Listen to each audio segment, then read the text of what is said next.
Vamos a hablar un poco de la dificultad de escribir.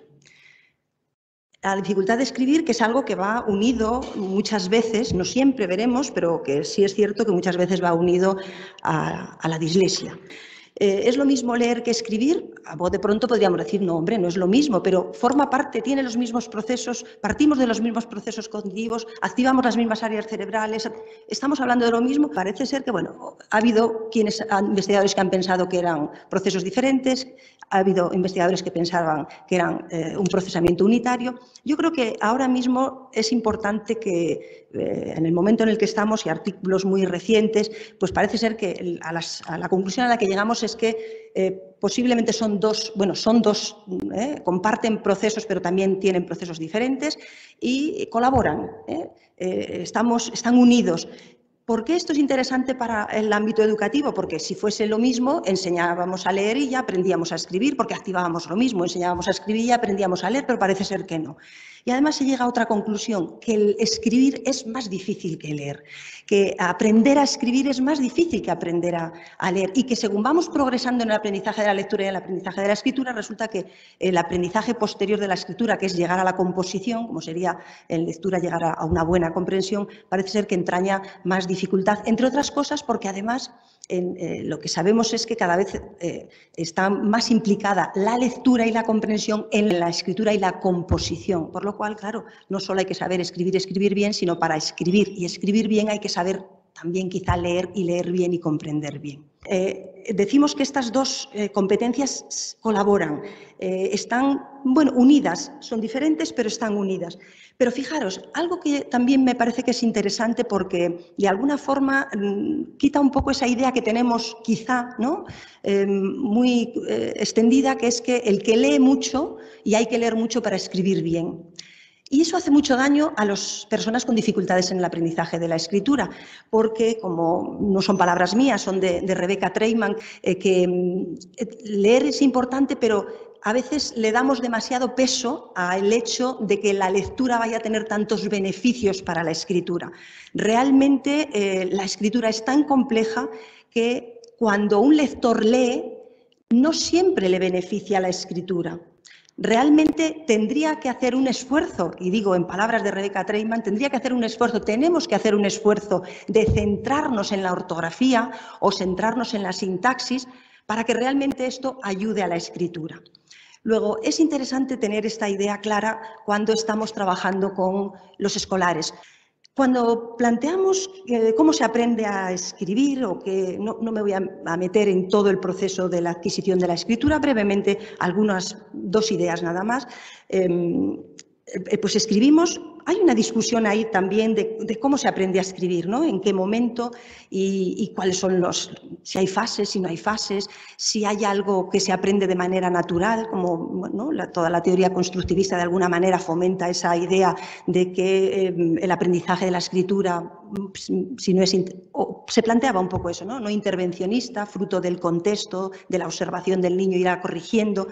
O no, también se ha planteado probablemente la idea de que, y yo creo que está más extendida ahora mismo, de que no, que requiere una instrucción, la escritura requiere una instrucción explícita. Y si para todos los escolares probablemente eso es cierto, y se requiere una instrucción explícita, para los que tienen dificultades en el aprendizaje, ahí no hay duda, se requiere una instrucción explícita para aprender a escribir.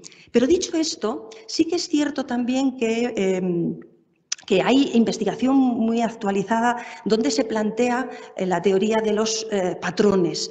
Parece que podemos leer también a través de patrones. Lo voy a comentar ahora brevemente, esa teoría de los patrones, pero antes de meternos en esa teoría, quizá la que más conocemos todos y la que nos ayuda a entender cómo recuperamos palabras, cómo somos capaces de encontrar una palabra con una ortografía adecuada, si es familiar o si no es familiar. El planteamiento es que cuando bien escuchamos una palabra que es al dictado, nos dictan, o copiamos una palabra, o vemos un objeto que podemos escribir el nombre de ese objeto, eso va a pasar por una serie de procesos que es, si escuchamos la palabra, esa palabra nos resulta familiar y accedemos a su significado, de ese significado, de nuevo podemos acceder o bien a la ortografía directamente, o si no conocemos la ortografía podemos asociar los sonidos que hemos recuperado Gracias al código, pegarle las grafías y estaremos en disposición de poder no escribir esa palabra recuperando los alógrafos pertinentes.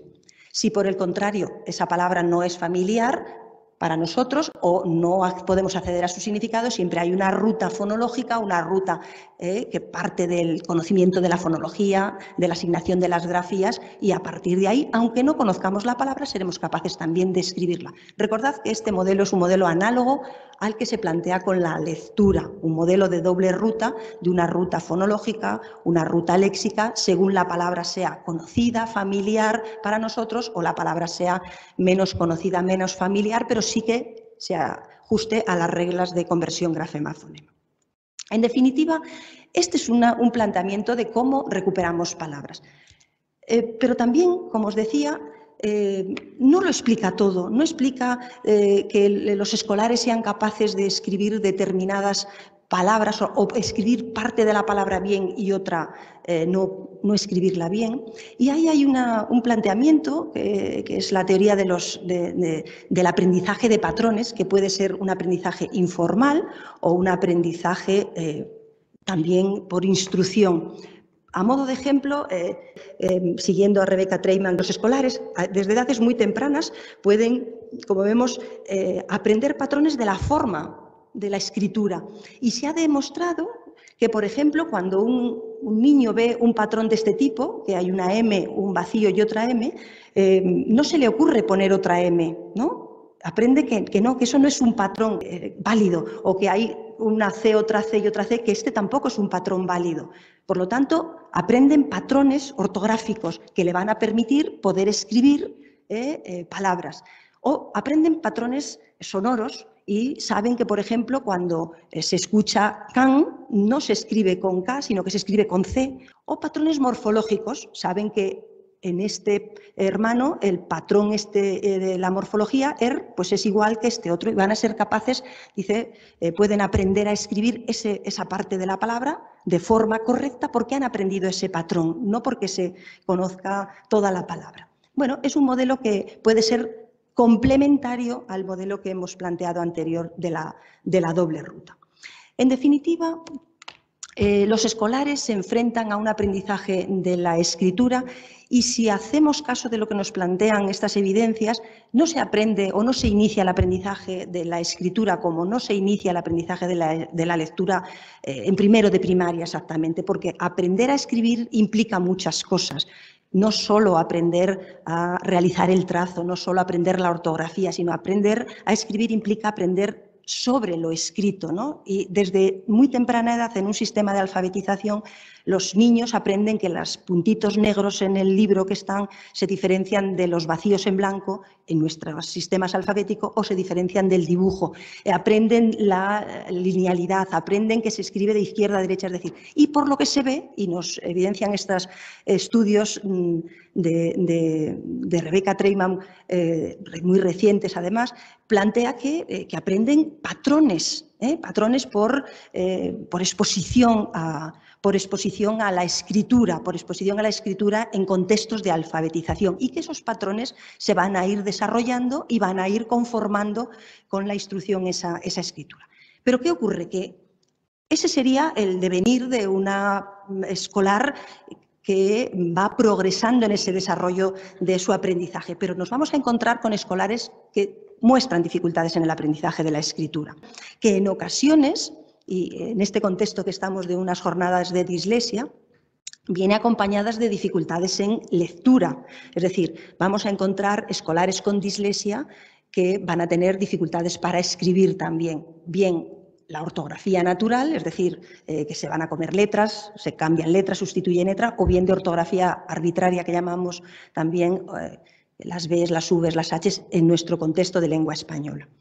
Y realmente, de alguna manera, conviven, ¿no? esa dificultad en muchos de los escolares que tienen dislexia. Pero también es cierto, y tenemos evidencias de que hay escolares y hay un número importante de escolares que presentan dificultades o trastorno en el aprendizaje de la escritura que no tiene dificultades en lectura, que no hay dificultades incluso que pueden ser y son buenos lectores. ¿Qué ocurre con estos escolares? Pues lo que ocurre con estos escolares es que a veces se pierden, ¿no? No se les reconoce, no se les diagnostica. ¿Por qué? Pues porque se puede atribuir que se distraen y por eso no escriben bien, porque como son buenos lectores, se piensa que es porque se distrae, no pone atención, no ha practicado lo suficiente. Se le atribuyen características o se le atribuyen actitudes que no son beneficiosas, no tiene suficiente motivación, no le gusta escribir y por eso, ¿de acuerdo? Y realmente estamos ante un escolar que puede tener un trastorno en el aprendizaje de la escritura. Un trastorno específico reconocido y tipificado de la misma manera que está reconocido y tipificado la dislexia, que hay que diferenciar de otro tipo de dificultades, otro tipo de trastornos que pueden, o retraso que puede tener el escolar que nos encontramos en el aula. Dificultades que pueden proceder pues, de problemas perceptivos que tenga el escolar. Un niño con dislexia, un niño con problemas de la escritura no tiene por qué tener problemas perceptivos, pero puede haber un niño con problemas perceptivos que sí tenga problemas en lectura y que sí tenga problemas en la escritura, porque no percibe, no discrimina auditiva o visualmente. Puede ser por problemas intelectuales. Un niño con dislexia o un niño con dificultades en escritura tiene un buen cociente intelectual, no tiene por qué tener ninguna dificultad en ese nivel, pero puede haber niños con baja capacidad intelectual que sí tengan dificultades en el aprendizaje de la escritura o que sí tengan dificultades en el aprendizaje de la lectura. Y de la misma manera puede ocurrir si tiene dificultades lingüísticas o motivacionales o que haya pasado por un proceso educativo inadecuado. Esto los profesionales que estáis aquí lo sabéis muy bien. Diferenciar esto teóricamente es relativamente sencillo. Diferenciarlo en el día a día, nosotros que trabajamos, como ha dicho mi compañera, en la UADLE, en la Unidad de Atención a las Dificultades de Lectoescritura, donde nos vienen los casos de niños o los niños con serias dificultades en el aprendizaje de la lectura, de la escritura. Tenemos mucha experiencia, como la tienen los orientadores o la tienen los maestros de audición y lenguaje o la tiene el maestro en el aula, de haber visto muchos niños que tienen esas características y aún así nos cuesta diferenciar claramente dónde está el límite de cada cosa. Pero estamos convencidos que un buen diagnóstico a tiempo, una buena detección, fíjate, ya no es siquiera el diagnóstico, pero sí la detección a tiempo es el mejor tratamiento para estos escolares con dificultades. Entonces, cuando hablamos de dificultades en escritura, ¿a qué nos referimos? Pues nos estamos refiriendo a que pueden tener dificultades en el trazo, pueden tener dificultades en la ortografía, bien de carácter natural, es decir, que se coman letras, que cambien, que sustituyen, que inviertan, es decir, que el uso del código no esté lo suficientemente afianzado o automatizado, o pueden tener dificultades en la ortografía arbitraria, que como vemos, por ejemplo, como diré más adelante, es una de las características fundamentales que le queda a los disléxicos cuando son adultos, ¿no? Esa ortografía inadecuada, sobre todo ortografía arbitraria. Pero también, y va a ser muy importante, sobre todo para los escolares que ya están en secundaria, en la universidad, para los adultos, una dificultad importante va a ser la dificultad de la composición, el ser capaz de utilizar la palabra escrita para comunicarse, para componer un texto, para hacer una carta a un proveedor, para coger apuntes en clase. Y no solo son dificultades de ortografía, que también, pero van a ser dificultades a la hora de organizar la información y de utilizar las estructuras sintácticas y de ser capaz de comunicar lo que la persona quiere comunicar. Brevemente vamos a ir viendo entonces cada uno de estos elementos. Cuando hablamos de dificultades en la grafía, cuando hablamos de dificultades en el trazo, sí que tenemos que distinguir también dos grandes aspectos. La de los escolares que tienen dificultades en la grafía porque tienen dificultades de aprendizaje y la de los escolares que tienen dificultades en la grafía porque tienen un problema motor. Al final, en la vida cotidiana se nos mezcla todo y discernir cada elemento y qué le pasa a cada escolar en cada momento, como he señalado antes y como sabéis los profesionales que estáis aquí, realmente es muy complicado. Pero es muy importante y es, yo creo que necesario. ¿Por qué? Porque la intervención que ves que es el fin último que tiene que tener una buena detección y una detección a tiempo, que se le pueda dar una buena intervención, sí que va a depender del origen de esa dificultad. Por ejemplo, este escolar que tenemos aquí, teóricamente tendría que escribir: Olivia siempre se olvidaba de todo, cada mañana pasaba lo mismo. Como veis, el trazo es bastante complicado, ¿no? Como diríamos, tiene muy mala letra, ¿no? En este caso concreto, si nos fijamos bien y analizamos cada palabra, están todas las letras en su sitio. Y ortográficamente también, salvo que se me haya pasado a mí algo en la revisión, también está. Es decir, no hay un problema a nivel léxico, no hay un problema a nivel ortográfico. Fundamentalmente, este problema es un problema motor. Esta persona tiene dificultades en el trazo, es un chico ya mayor, su letra es prácticamente ilegible, pero hay una prueba que todos conocéis muy bien, que es que si escribe con el teclado, sus dificultades en cuanto al trazo desaparecen. Luego, no es un problema de dificultad de aprendizaje escritor en este caso, es un problema motriz. En este caso, estamos hablando de una disprasia o de un trastorno del desarrollo de la coordinación. Pero a veces estos niños se confunden, estos niños o estas niñas, esta dificultad se confunde y a veces, como veremos un poquito más adelante, es que conviven, es que tenemos las dos cosas, ¿de acuerdo? Un niño diferente a ese, pero que si vemos la escritura a priori, pues tampoco decimos, pues tampoco es que sea tan buena la de este otro escolar, pero las trayectorias son diferentes. Este escolar es un escolar que tiene problemas de escritura desde el punto de vista léxico y ortográfico. Es decir, es un escolar que cuando escucha el dictado que se le hacía, tiene que analizar, tiene que escuchar, tiene que analizar y recuperar bien. Si conoce la palabra, lo que decíamos antes, la palabra la reconoce y soy capaz de escribirla porque es familiar para mí, o si no la conozco, la descifro y pongo las letras que le corresponden. En este caso, este escolar no hace ni lo uno ni lo otro bien. No estamos hablando, por ejemplo, aquí cuando es el guiryo cambia o le falta la H, es decir, de esta manera lo que estamos valorando, lo que percibimos en este escolar es que realmente aquí hay una dificultad en la escritura. En la escritura desde el punto de vista léxico y ortográfico, ¿de acuerdo? Entonces, en estos escolares, por lo tanto, sí que puede haber problemas de trazo, pero no es como los anteriores, que porque hay un problema motriz.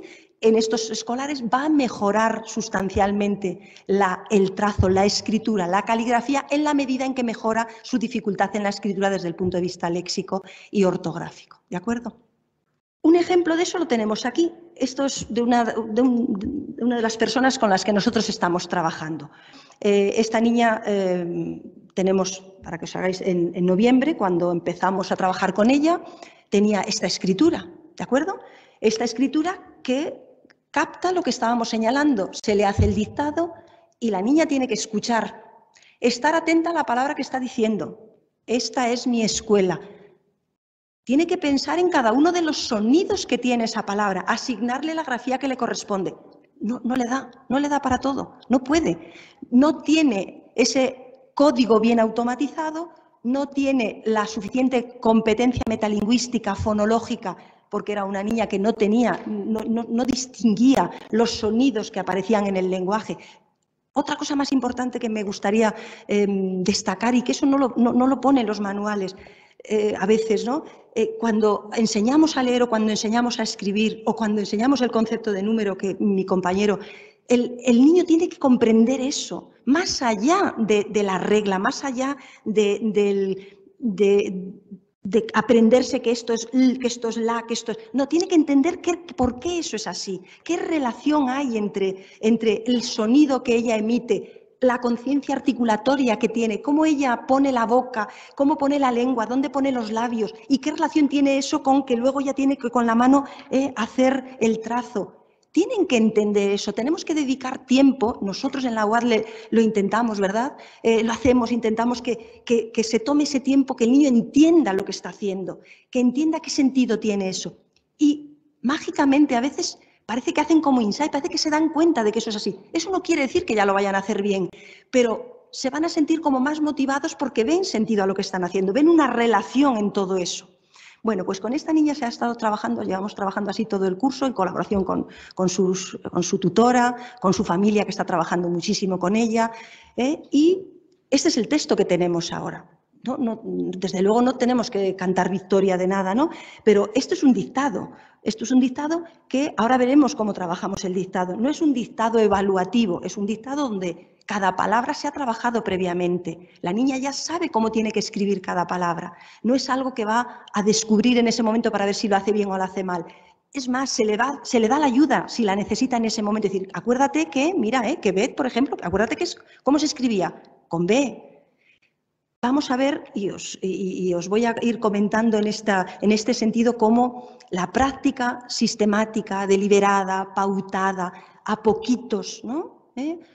Realmente es como las estalactitas y las estalagmitas. Yo soy del norte, donde tenemos unas cuevas maravillosas, como en otros muchos sitios, ¿no? De estalactitas y estalagmitas, y es una gotita. Y yo siempre cuando me encuentro con las dificultades digo, es una gotita. Nos desesperamos a veces cuando solo ponemos una gotita, ¿no? Solo nos da. Y digo, fíjate qué maravillas hace una gotita. Pero no es la gotita, es la gotita continuada. Una gotita continuada hace un agujero así de enorme, o una gotita continuada hace unas excéntricas maravillosas como en las cuevas del Soplao. Luego, el entrenamiento es eso, son gotitas y gotitas y gotitas, que a veces va en contra de nuestra vida rápida, ¿no? Y para estos niños realmente es muy perjudicial esta vida tan rápida que llevamos, porque va en contra de lo que ellos necesitan.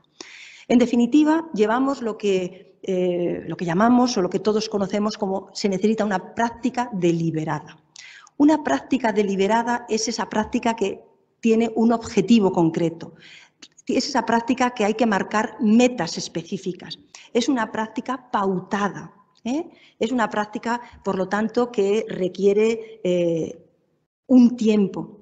Y eso va en contra de la práctica exhaustiva, de la práctica exigente en exceso.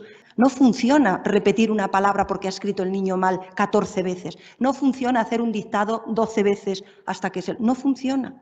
Y yo creo que si lo observamos un poco en el día a día, lo podemos ver. Tiene que ser una práctica deliberada, pautada, con objetivos muy concretos, y ahora, un poquito más adelante, comentaremos algo más en ese sentido sobre cómo poder hacer eso.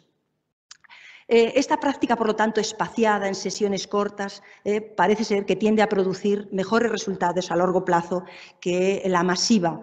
En definitiva, ante un reto de aprendizaje complejo, complicado, como es aprender a escribir y a escribir bien, o cualquier otro reto como es aprender a leer, o cualquier otro reto que tenemos en la vida, como dice el entrenador de fútbol español, se dice partido a partido, pues esto será peldaño a peldaño, letra a letra, texto a texto, palabra a palabra. Es paso a paso, algo que todos lo tenemos, ¿no? Y que lo sabemos en nuestro día a día, pero aquí es realmente importante, ese paso a paso. ¿Y por qué además es importante ese paso a paso? Porque estos escolares, y lo ven los escolares, lo veis las familias y lo ven los profesores, pero a veces se nos olvida a todos, ¿no? Se nos olvida porque son las 9 de la noche, queremos terminar los deberes y el niño o la niña no avanza. ¿De acuerdo? Y entonces nos desesperamos porque no avanza, o estamos en el cole y no termina la tarea. Entonces lo que tenemos que tener claro todos es que estos escolares hacen un sobreesfuerzo, se fatigan más que los demás, se frustran, y al frustrarse pierden la atención en la tarea. Les va a costar seguir el ritmo, y eso va a producir en ocasiones desinterés y ganas de no seguir y de abandonar, ¿no? Pero tenemos que ser sensibles a que eso es así. Claro, ¿qué hacer ante eso? Ese es el problema. ¿Cómo vamos abordando, cómo vamos llevando eso? Pues con ayudas. Con las ayudas que va necesitando en cada momento, con las ayudas que vemos que le hacen y que le permiten progresar. Ante esta situación, esto es discutible y se ha discutido, pero yo creo que la investigación también, los datos que tenemos de investigación también nos llevan a esta conclusión, es que es cierto que el error es bueno, a veces, ¿no? No tiene por qué ser malo. El error en sí mismo no es malo, no pasa nada por equivocarse. De hecho, en nuestra vida, las veces que nos equivocamos, a veces eso nos permite aprender, eso lo sabemos todos, ¿no? Te hace revisarte, Eso es cierto. Pero la cuestión es que cuando estamos con escolares con dificultades y cuando estamos en este caso, por ejemplo, por focalizarlo, en escolares con dificultades en el aprendizaje de la escritura, tienen una gran trayectoria de error. es que ya la tienen, nacen casi con ese marchamo, ¿no? de error, de fracaso, y desde muy temprana edad. Los niños con dislexia, los niños con problemas en escritura, desde muy prontito, porque al cole vamos muy pronto, poco a poco ya a los 6 años, a los 7 años, estos niños ya van teniendo conciencia de que son diferentes, de que no llegan al ritmo de los demás, de que no van a... Entonces, ya llevan una cartera, una mochila de fracaso, ¿no? Y de error. Y eso en sí mismo no debería ser problema, sino las consecuencias que eso trae, las consecuencias a nivel emocional, las consecuencias de baja percepción de eficacia, las consecuencias de bajas expectativas, de que haga el esfuerzo que haga no me va a servir, la consecuencia de malas atribuciones, es que a mí esto no me va a salir nunca porque esto siempre es muy difícil. Todo eso, ¿no? Todo eso que hace que al final pierdan la motivación. Entonces no podemos dejar de lado la tarea y la persona. No se puede dividir tarea y persona, tiene que ir unido tarea y persona, porque no podemos mejorar en la tarea si no acompañamos a la persona. Entonces, desde ese punto de vista, pensamos que, o se cree que propiciar situaciones, en este caso, de escritura favorables, favorecedores, donde el niño o la niña tenga éxito, es bueno para su aprendizaje. Es bueno para su aprendizaje, independientemente de que, ya os digo, que los errores intrínsecamente no tienen por qué ser malos.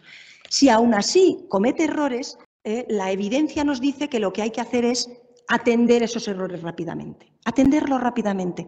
Por ejemplo, siguiendo esta tónica, nosotros cuando trabajamos con los niños se les plantea, si todavía el objetivo no es trabajar determinada palabra que tiene determinada ortografía, el objetivo, la consigna es, si tiene que escribir esa palabra que aún no sabe escribir, hay que decirle cómo se escribe. No hay que esperar a que el niño se equivoque para luego decirle, mira, es que era con B, era con V, era con H, o mira, sé que no escribe las trabadas y tiene que escribir Prado. Pues le voy a ayudar a que tiene que poner P-R-A. No se trata de... Parece ser que no necesitamos que entre en conflicto los errores con los aciertos. Si nos creemos lo que nos dicen la teoría, tenemos que... Nuestro cerebro va aprendiendo a patrones ortográficos. Si resulta que entrenamos muchas veces con patrones erróneos, los patrones esos también los aprendemos. Focalicémonos en lo que hace bien. Es cierto que hay veces que con los niños o los escolares, los niños y las niñas con dificultades de escritura, los niños o las niñas que tienen mal trazo, a veces es muy difícil saber qué decimos que ha hecho bien, porque ves el escrito y dices, madre mía. Yo siempre pongo un ejemplo que es mío, de lo que a mí me pasó. Tenía que valorar el trabajo de un escolar y es que no había por dónde cogerlo. Esa sensación de decir, y recuerdo que dije, el rabito de la A está fenomenal. Pero lo que yo aprendí con eso es, los ojos que se le iluminaron a ese escolar, todavía los recuerdo, porque algo había hecho bien. Y yo lo recuerdo como que dije, no me lo puedo creer. No, el rabito de la ha quedado fenomenal. Y era una cosa como diciendo, ¿de verdad? Porque probablemente no estaba acostumbrado ese escolar a que le dijeras nada bueno, porque es que era muy difícil decirle algo bueno. Pero claro, ¿qué ocurre con eso? Todos lo sabemos. ¿Qué ocurre? A ese escolar o a ese niño, a esa niña que le dices, o a ese chico de secundaria, o a esa chica de tu clase de la universidad, que está acostumbrada a que no le salen las cosas como quiere y le dices, oye, no mintiendo, ojo, no estamos hablando de mentir, sino de valorar eso, la parte correcta, no la incorrecta. Claro que tiene todavía 27 faltas, pero bueno, ha hecho 3 menos. Pero es que entonces eso le va a permitir decir, vale, me ha merecido la pena el esfuerzo. Ese es un poco el planteamiento. Entonces, no nos focalicemos en el error, focalicémonos en la atención de lo que ha hecho bien y eso acompaña a la persona, no solo a la tarea, que también. No olvidemos que tenemos las dos cosas, la tarea y la persona. Y no podemos dejarlas ninguna fuera. Yo a mis estudiantes en la UADLE les digo, cuando entra el escolar, cuando entra el niño, entra entero. No se queda la parte del niño, entra el niño con sus emociones. Y tenemos a niños o a niñas que vemos que tienen problemas emocionales por lo que sea. Y entran con todo, con todo. Y el que viene feliz por lo que sea, y el que te dice, es que me encanta estar aquí. Todo eso forma parte del niño y de la tarea. Y tiene que ir en unión. Entonces tenemos que favorecer las competencias técnicas de que lea, que escriba, pero sin dejar al lado las afectivo-motivacionales, emocionales, porque le acompañan y además le van a impulsar. Una compañera mía dice que toda tarea compleja, se puede mejorar con técnicas, toda, pero se mejora y cuidas a la persona si además de la técnica le ayudas con la parte emocional, si atiendes a sus emociones. Mantendrás mejor a la persona en una tarea tediosa si emocionalmente está satisfecho.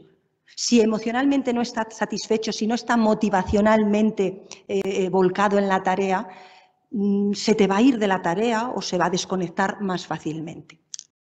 En esa línea, bueno, pues el dictado, por ejemplo, es algo que en el aula se trabaja mucho y yo he visto profesores trabajando el dictado de manera extraordinaria y algunos ejemplos los traigo aquí a colación de esas experiencias que he vivido y luego de lo que también la literatura nos dice, ¿no? Recojo un poco ambas cosas. Y en ese sentido yo creo que podemos compartir que el dictado puede ser una buena herramienta de trabajo, pero solo será, desde este punto de vista, una buena herramienta de trabajo si no es evaluativa siempre. No puede ser evaluativa siempre. No podemos hacer un dictado para ver qué y luego ir a corregir las faltas. Entonces, ¿cómo podemos hacer con el dictado?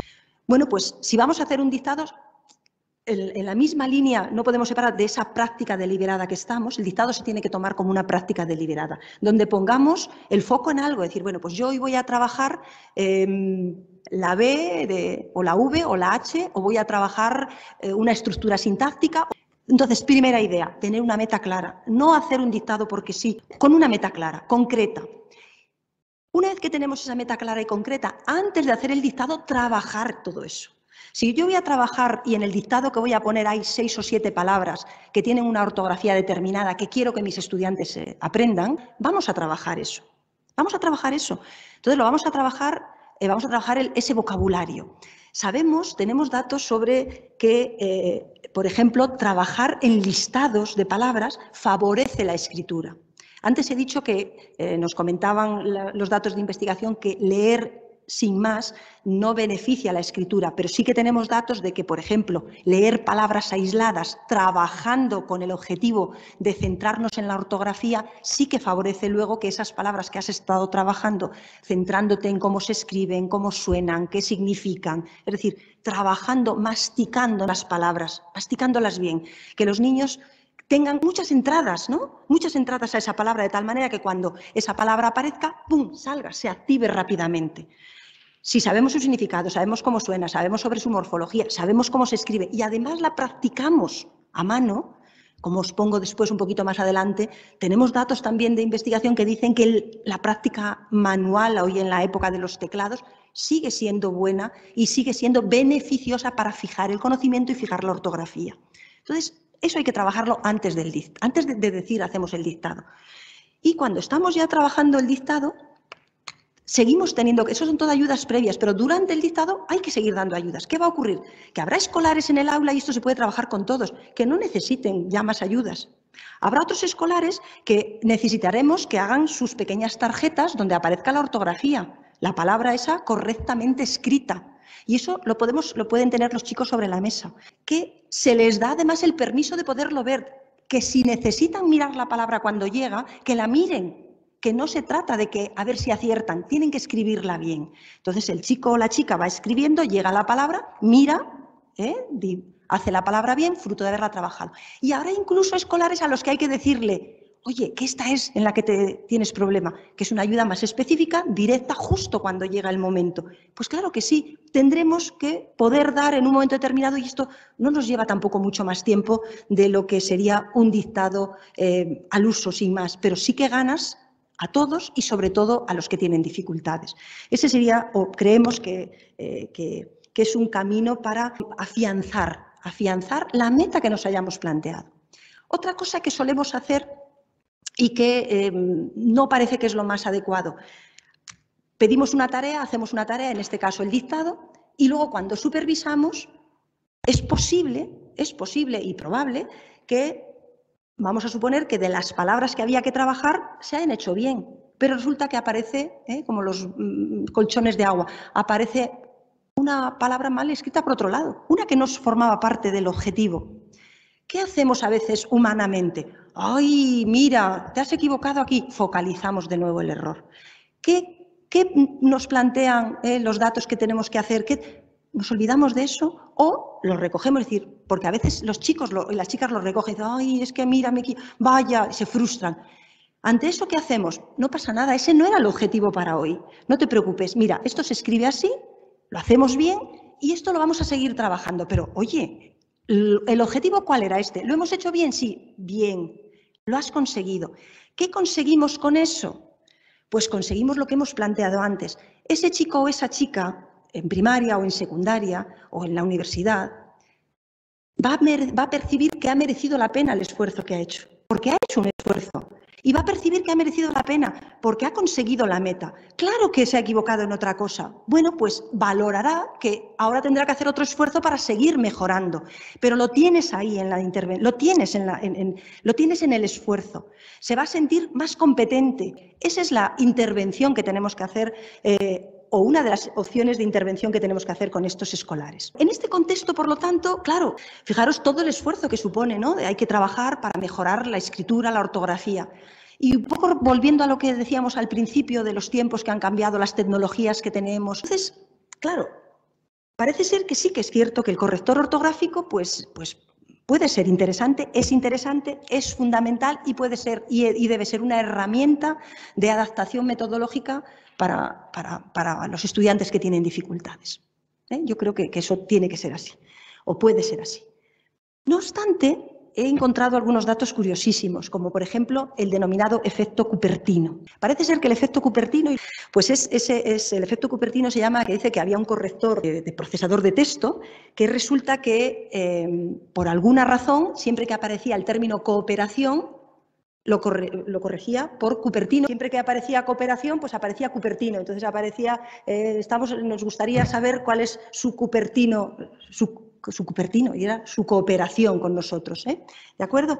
Entonces, en ese sentido, bueno, pues el corrector sí es adecuado, es necesario, nos sirve, pero parece ser que entre el 25 y el 40% de las correcciones que hace un corrector son palabras que existen y, por lo tanto, pueden estar mal. Es decir, necesitamos seguir conociendo, comprendiendo y trabajando la ortografía. Necesitamos tener ese conocimiento, además, no solo por eso, porque ocurre lo mismo que con los almacenes externos. Claro que la información puede estar en Internet, pero al final nuestro cerebro necesita la información para progresar. Necesitamos tener un buen conocimiento ortográfico, sintáctico. ¿Para qué? Para poder componer, porque incluso cuando estamos escribiendo no podemos estar pensando, aunque con el teclado, aunque lo hagamos con el teclado, no podemos estar pensando en qué palabra pongo, cómo la pongo, qué ortografía tiene, porque eso debilita nuestro texto, debilita la información que vamos a exponer. Bueno, en definitiva y en cualquier caso, se requiere una automatización, bien sea del teclado, a través del teclado, o bien manual. Aunque, como os he dicho, la escritura manual sigue siendo importante. Hay datos que reflejan que la escritura manual es sustancial para fijar el conocimiento, es sustancial para fijar la ortografía. En definitiva, si os dais cuenta, de lo que estamos hablando es que necesitamos intervenir para mejorar la escritura, pero intervenir también para mejorar las expectativas, la eficacia, todo eso que hemos dicho. Necesitamos mejorar lo específico y también la parte motivacional de las personas. Y como último apartado, quería comentaros brevemente que la escritura y las dificultades en escritura, como ocurre con la dislexia y como he señalado al inicio, puede venir sola, ¿no? Podemos tener escolares con dificultades de aprendizaje de la escritura. Y es importante detectarlos, que no se nos escondan por ahí y, por lo tanto, se piense que son niños despistados, que no atienden, que no están motivados para escribir, sino que realmente tienen una dificultad. Pero también sabemos que la escritura puede convivir y puede tener una comorbilidad con la dislexia, como hemos dicho, con el trastorno específico del lenguaje y con, como hemos señalado también, con el trastorno del desarrollo de la coordinación o la disprasia. Algunos datos muy breves, por ejemplo, con la dislexia, hace que sean más lentos escribiendo. Los niños que tienen problemas en escritura frente a los que no la tienen, cuando escriben son mucho más lentos escribiendo tanto a mano como en el teclado, porque tienen que recuperar las palabras, porque el problema que tienen los niños disléxicos en la escritura generalmente es de recuperación del léxico, de recuperación del patrón ortográfico. Entonces, da igual que sea a mano que en teclado, que como tienen que recuperar eso, les va a costar más. Generalmente, sus problemas vienen definidos o vienen determinados por sus problemas en competencia metalingüística, en conciencia fonológica. Y luego, es lo que, como he señalado antes, los problemas de ortografía son los que suelen mantener los disléxicos adultos. Generalmente, los demás problemas los suelen ir compensando, si se ha entrenado con ellos y lo trabajan. En los trastornos del lenguaje, curiosamente, lo que se observa es que son escolares que van a producir menos palabras también, van a hacer textos más cortos, les va a costar mucho más recuperar la palabra. Y se ha detectado que incluso a veces los escolares con trastorno específico del lenguaje que tienen problemas de escritura se convierten en un problema sustancial que incluso supera, nos dicen, a los problemas que tiene del lenguaje. Se afianza ese problema de escritura, incluso nos dice se hace más evidente y tiene una mayor gravedad en relación con los niños de su entorno. Y por último, los escolares con trastorno del desarrollo de la coordinación, que eran los que poníamos antes, el niño que le cuesta atarse los cordones, pues van a ser los escolares que escriben con una escritura poco legible, que sus dificultades fundamentalmente van a ser en la escritura a mano y que cuando escriben al teclado mejoran sustancialmente, con lo cual es una herramienta muy interesante. Y que además son escolares que se puede detectar esa torpeza más generalizada, como hemos señalado anteriormente. En resumen, esta interacción, esta comorbilidad, ¿no? Dislexia, escritura, TEL, escritura, trastorno de desarrollo de la coordinación, escritura, si lo simplificamos, diríamos que los disléxicos penalizan en la escritura de palabras y en la ortografía, las personas con TEL en la sintaxis, en la producción del texto, y el trastorno de desarrollo de la coordinación en la postura, en la legibilidad, en el trazo, etcétera, etcétera.